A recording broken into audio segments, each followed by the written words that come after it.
और chapter number 2 के बारे में बात कर रहा हूँ। इसकी आपको मैं आज बेसिक होता है उसके बारे में बात करूँगा। मैं आज आते हैं बेसिक, जो कि पहला जो दूसरा चैप्टर है हमारा, अध्याय नंबर 2 है।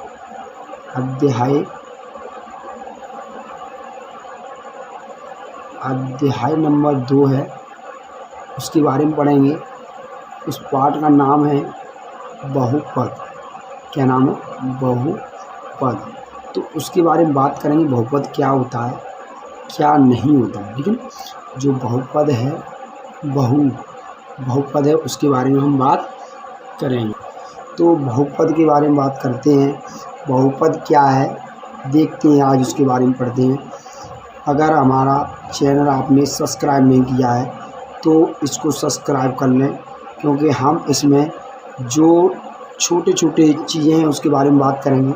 नंबर 1 आता है, पहला स्टेप है, जो कि बहुपद क्या होता है उसके बारे में बात करते हैं। ठीक है, बहुपद क्या होता है? तो बहुपद उसे कहते हैं, बहुपद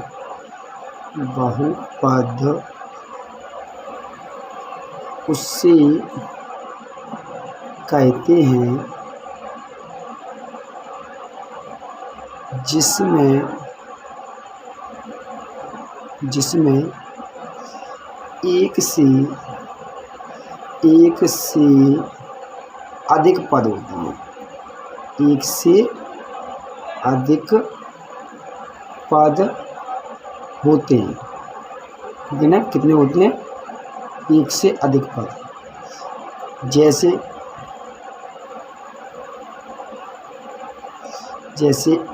ax² प्लस के b है, तो इसमें एक पद ए रहा और एक पद ए रहा। ये भी तुम्हारा क्या है? बहुपद है। ये क्या है? बहुपद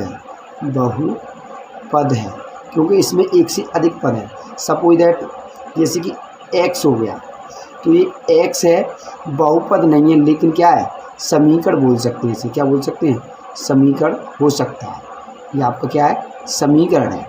इसे रेखिक समीकरण बोल सकते हैं, क्योंकि इसकी अधिकतम घात 1 है, तो उसे हम क्या बोलते हैं? रेखिक समीकरण होता है। उसकी अधिकतम घात कितनी होती है? 1 होती है, जैसा कि आप देख रहे हैं। ठीक है ना? और बहुपद में देखिए, जैसे सपोज द्विघात समीकरण आता है, ax² प्लस के bx प्लस के c। ठीक है ना? इसमें भी क्या पद हैं? 1 2 3 पद हैं। तो ये भी क्या है? यह क्या है? यह बहुपद है। ठीक है ना? बहुपद है। तो ये हमारा ax² प्लस के bx प्लस के c, ये भी बहुपद है। जैसे ये ऐसे आ जाए 5x² प्लस के bx प्लस के c। ठीक है ना? तो यही बहुपद है। ऐसे आ जाए 5x प्लस के 8, तो ये भी आपका बहुपद ही है, क्योंकि इसमें एक से अधिक पद हैं। ठीक है ना? एक पद नहीं होना चाहिए। तो ये बहुपद नहीं है, ये तुम्हारा समीकरण है। क्या है? समीकरण है। ये जो x है का वो क्या है? समीकरण है। सपोज दैट यहाँ आ जाए x², ऐसे आ जाए x² आ गया आपका, तो ये भी क्या है? समीकरण है। क्या है? द्विघात समीकरण है। जिसे क्या बोलते हैं? द्विघात समीकरण। द्विघात समीकरण बोलते हैं इसे। ठीक है ना? समीकरण तो हो सकता है, पर बहुपद नहीं होगा। जब तक हमारा एक से अधिक पद नहीं होते तो बहुपद नहीं कहलाएगा। ठीक है ना? तो एक से अधिक पद होते हैं, उसे हम क्या कहते हैं? बहुपद कहते हैं, जैसा कि आप देख रहे हैं। ठीक है ना? ये बहुपद नहीं है, ये बहुपद नहीं है, ये वाला। ठीक है ना? और ये इसमें 3 पद है, ये बहुपद है, ये भी बहुपद है। इसमें 2 पद है, ये भी बहुपद है। ठीक है ना? एक नोट और होता है इसमें, NOT नोट क्या होता है कि यदि कोई बहुपद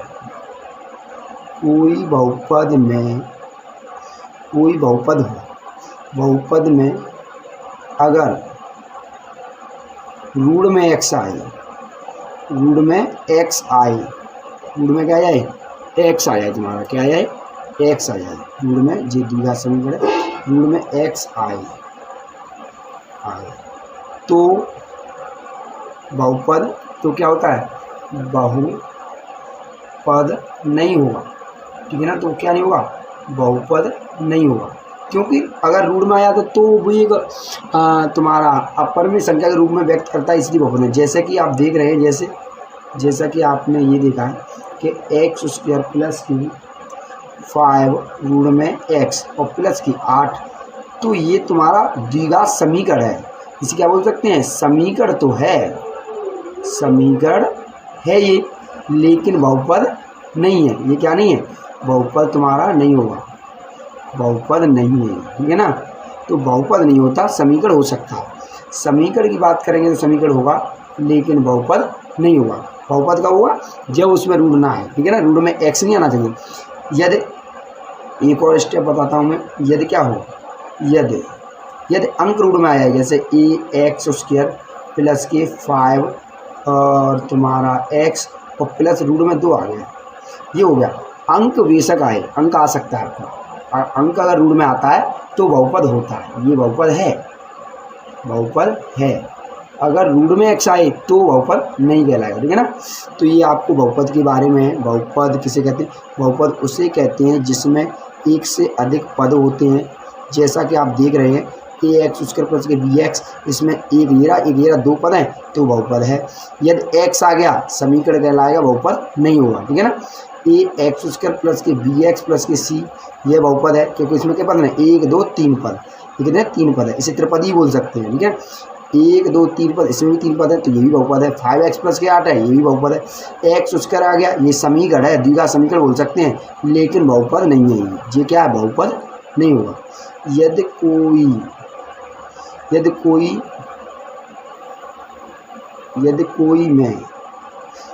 समीकरण हो, यदि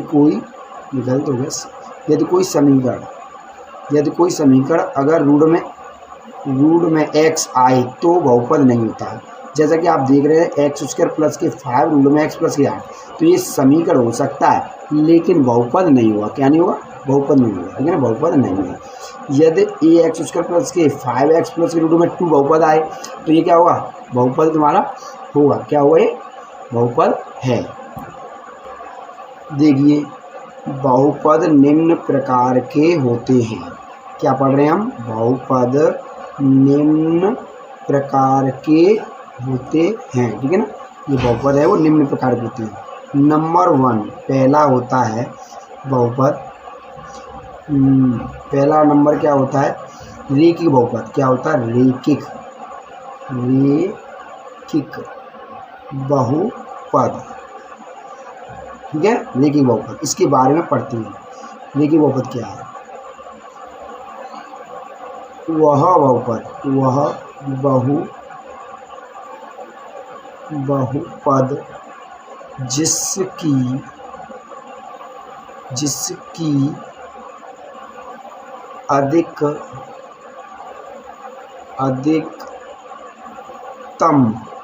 अधिकतम घात 1 होती है। क्या होती है? 1 होती है, उसे रेखिक बहुपद कहते हैं। क्या कहते हैं? रेखिक बहुपद कहते हैं, ठीक है। नंबर 1 जैसे कि ax प्लस के bx, b की बात, क्या? ax प्लस के b, 5x प्लस के 8, 5x प्लस के 8, ये भी है, ठीक है ना। जैसे कि इसकी घात कितनी होगी? इसकी भी घात 1 होगी तुम्हारी, और 5x प्लस के 8 की बात कितनी है? 1 है, इसकी बात 1 है। इसीलिए हम इसे क्या कहते हैं? रेखिक बहुपद कहते हैं। क्या कहते हैं? रेखिक बहुपद। इसमें पद कितने? 1 2 1 2, तो ये क्या है? रेखिक बहुपद है। नंबर दूसरा स्टेप आता है द्विघात बहुपद। द्विघात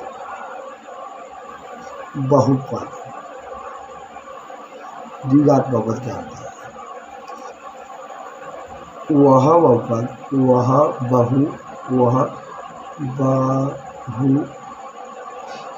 बहुपद जिसकी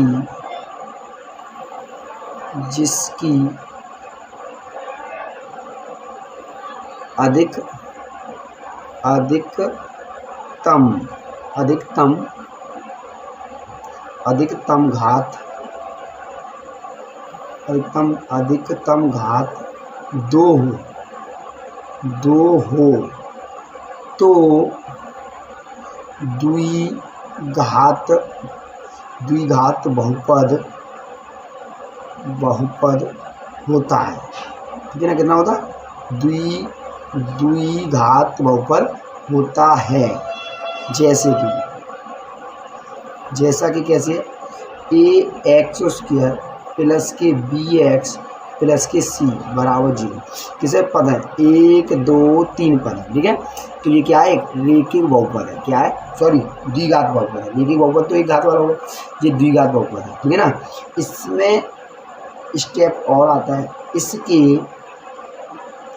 इसके 2 मूल होते हैं। क्या होते हैं, 2 मूल होते हैं, ठीक है ना, इसके 2 मूल होते हैं। जैसे अल्फा कॉमा बीटा, अल्फा व बीटा होती है। ठीक है ना, तो 2 मूल होते हैं, इसके 2 मूल होते हैं, जैसा कि अल्फा और बीटा। तो इनमें संबंध भी होता है। इनमें संबंध क्या होता है, जिन्हें बोलते हैं गुणांकों में संबंध। ठीक है, जैसे कि देख रहे हैं आप, अल्फा प्लस के बीटा, ये होता है मूलों का योगफल, ठीक है ना, क्या है, मूलों का योग। इसे बोलते हैं -b/a। ठीक है ना, नंबर 2, ये दूसरा, ये फर्स्ट है, ये तुम्हारा फर्स्ट है, ये वाला, ये दूसरा है। मूलों का गुणनफल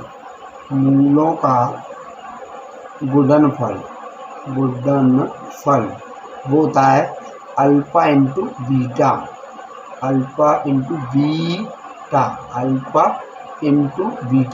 वो होता है तुम्हारा c/a।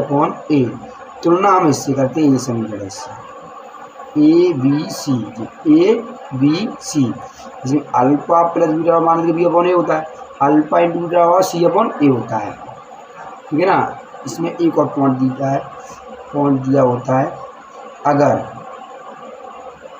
अगर आपको मूल दिए हों तो द्विघात समीकरण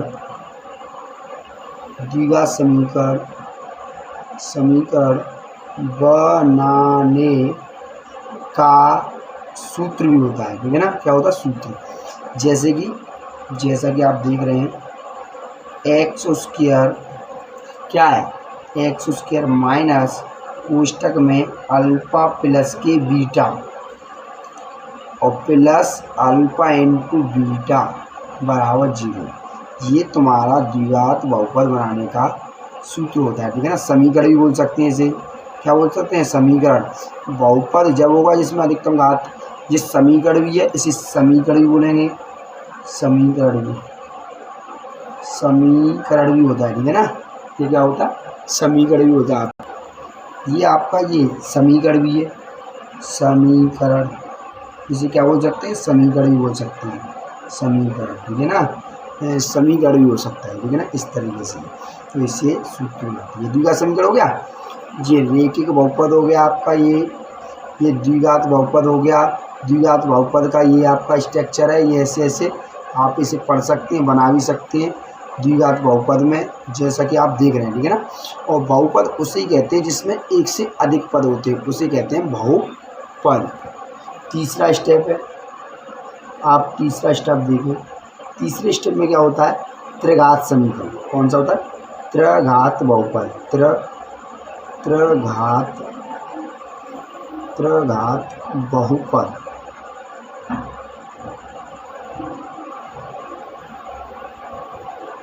इसे बोलते हैं त्रिघात बहुपद। ठीक है ना, त्रिघात बहुपद, जैसे कि आप देख रहे हैं,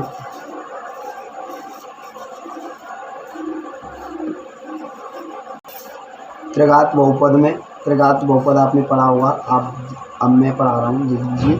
त्रिघात बहुपद में क्या होता है, वह बहुपद पद जिसकी अधिकतम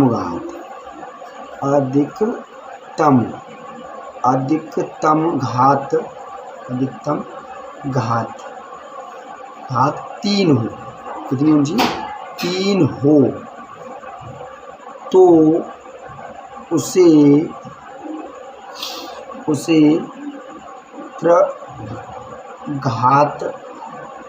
त्रिघात बहुपद बोलते हैं, ठीक है ना। त्रिघात बहुपद या त्रिघात समीकरण ही बोलते हैं। समीकरण वैसे तो समीकरण तो सभी होते हैं, समीकरण कहते हैं, ऐसा है। समीकरण तो सभी होते हैं। यदि रूढ़ में x आ जाता है तो तुम्हारा बहुपद नहीं कहलाता, तो उसे समीकरण ही बोलेंगे। तो जैसा कि आप ये देख रहे हैं, ये समीकरण ही है, ठीक है ना, और बहुपद भी है। बहुपद में ये होता है कि रूढ़ में x नहीं आए। अगर रूढ़ में x आता है तो वो बहुपद नहीं कहलाता, और अगर रूढ़ में x आ गया तो बहुपद नहीं है, और रूढ़ में x नहीं आया तो बहुपद होगा। तो ये समीकरण भी पढ़ रहे हैं और बहुपद भी है त्रिघात में। तो त्रिघात को जैसा कि आप देख रहे हैं, जैसे ये है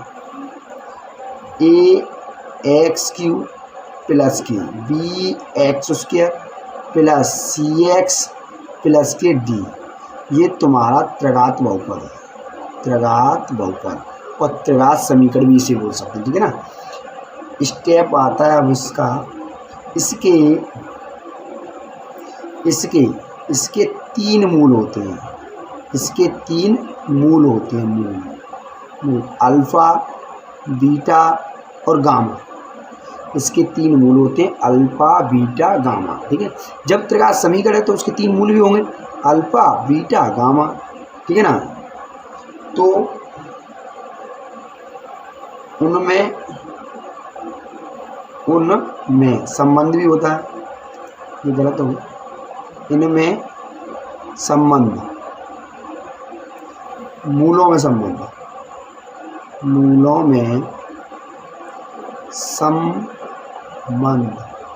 ठीक है ना। संबंध क्या होता है? पहला पॉइंट है मूलों का योगफल, मूलों का योगफल alpha plus beta plus gamma बराबर होता है, alpha plus beta plus gamma बराबर होता है माइनस के b/a। ये आप लोग बोल सकते हैं x² का गुणांक बट्टे x³ का गुणांक, ठीक है ना। ये पहला स्टेप। दूसरा होता है, दूसरा स्टेप क्या होता है? दूसरा स्टेप होता है दो मूलों के गुणनफलों,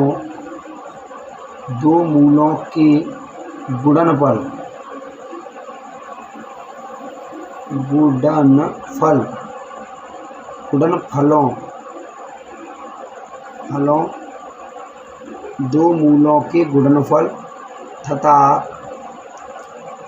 उनका योगफल, ठीक है ना, योगफल। जैसे alpha beta plus beta gamma plus gamma alpha, alpha beta beta gamma gamma alpha, वो होता है C/A।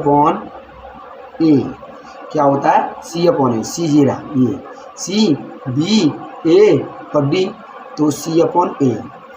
अब तीसरा स्टेप है तीनों मूलों को एक साथ लेना, तीनों मूलों का गुणनफल, तो alpha into beta into gamma बराबर होता है माइनस के D/A।